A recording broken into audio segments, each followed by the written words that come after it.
What's up, world? It's T Davis. Go ahead and hit the subscribe button below so you don't miss a single episode of On the Top Coat. That button right there. Come for the nails while we talk a little bit.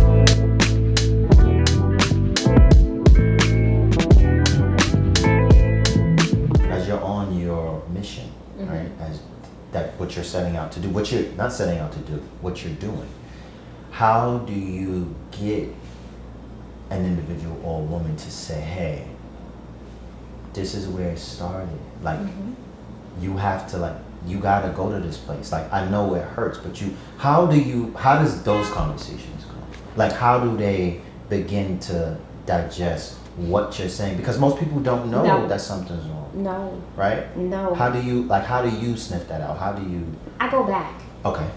But me being my authentic self really allows women to be vulnerable and go back. Yeah. And then as they're talking, the crazy part is as they're talking, they're like, dang, I didn't even realize it was my father. I didn't even know it. I didn't even realize I didn't even realize that my mother, because of her love, that this is why I can't move forward. I didn't even realize that until you just told me that. So a lot of women feel free. They feel like I am a safe space, and they feel like, well, I can be able to talk to Emae about anything. Right. And then that's how it kind of opens up to a conversation of, this is the problem. So if any woman is coming to me and she's saying, hey, you know, I want to be a motivational speaker and I want to motivate, but all my life people been telling me that I don't know how to speak and that I am shy and then I can't do it. Right. I'm like, okay, well, where did this stem from? Right. I don't know. My mother said, there you go. As soon as somebody said their mother said, their father said, their grandmother said, I'm like, that's where it stems from. It stems from maybe your mother saying it to you, which means that's why you have the lack of confidence that you have today. Right. So that's how it begins. I let them open up.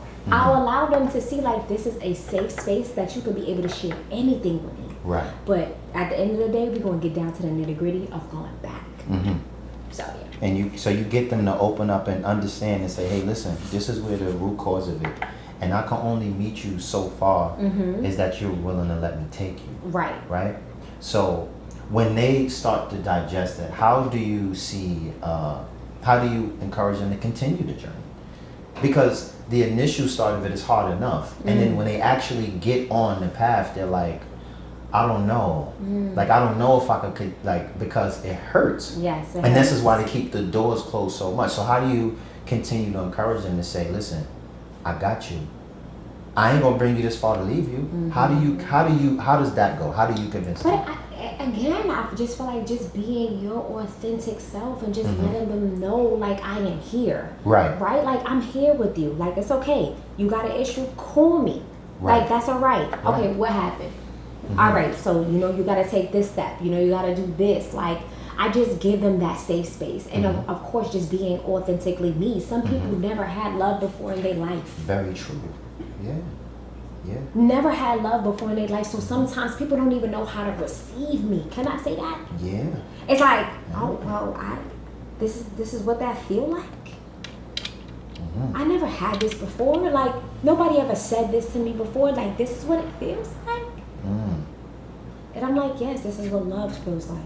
And that's why I always say all the time, like, that's a secret. So when because I know you do a lot of, I mean, it's nothing that you don't. I mean, you do a lot of work. I'm being honest with you, girl. You do a lot of work. And I'm not gonna tell you that. Because it's a boundary. I mean, well, tell me if you got $50. I need a little something. You know. Me, my man, right. You know. My nails. I need $50. Right. I need $50. You know.